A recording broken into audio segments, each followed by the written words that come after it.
Ayan po, oh. Nakuha na natin. So, ayun mga kabro, magandang umaga, magandang gabi. For today's video, tayo po ay... So ngayon, kung naalala nyo po, ito yung kahapon, yung buhat-buhat po natin.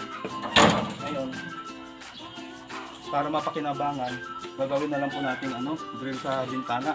Kasi yun po yung naisip ko dito. Susukat na lang po tayo dito, susukatan natin para makakabuo pa tayo ng drill. Kasi walang takip to eh. Sayang din naman pagka ibinta natin sa junk shop kasi pwede pa mapakinabangan. Kaya gagawin na lang natin. Susukat po tayo para makakuha natin yung sukat.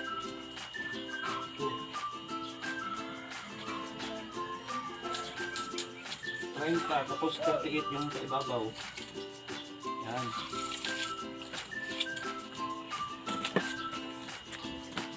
Ngayon, puputulin na natin para maiporma na.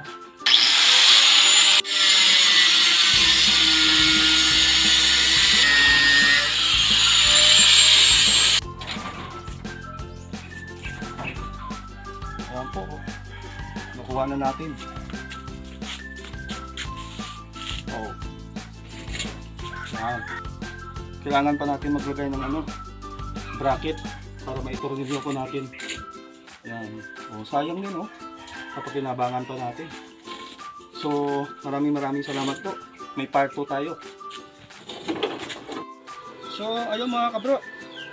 Kailangan po natin maglagay ng grease para mabuo natin siya. Kagaya nito. Part 2 po yung natin episode.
Siguro pwede na.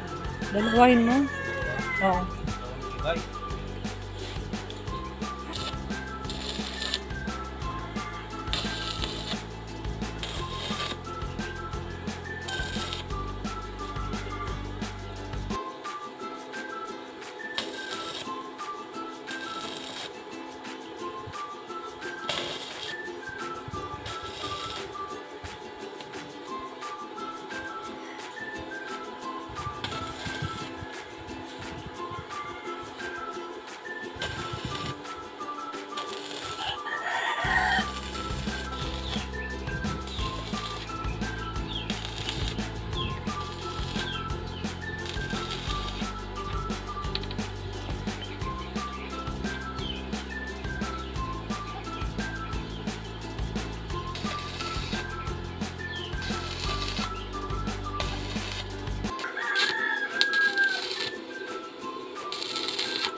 So ay mga kabro, okay na, kumpleto na.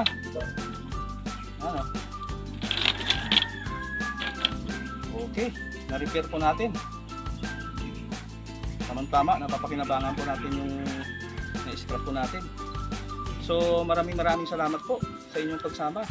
Thank you so much. God bless and bye-bye. Alright, magandang hapon mga kabro. Welcome back sa ating panibagong video. Ito na po yung ating ginawang grill. Ngayon, kailangan natin pinturahan para matakpan po yung kalawang. So, samahan kami mga kabro. Sama-sama na naman po tayo hanggang matapos ito. Let's go!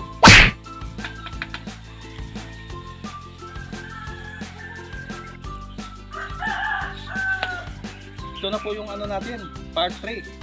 Pero hindi pa po tayo nagtatapos. May part 4 pa. Sana panoorin niyo po.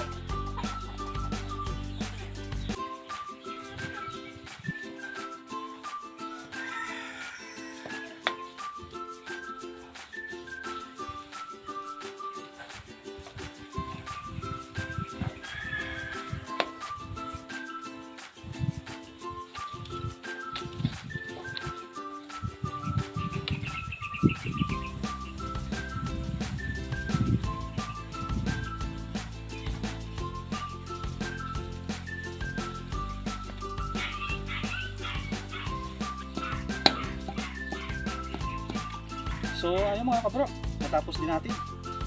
So maraming salamat sa inyong panonood. Thank you so much. God bless and bye bye.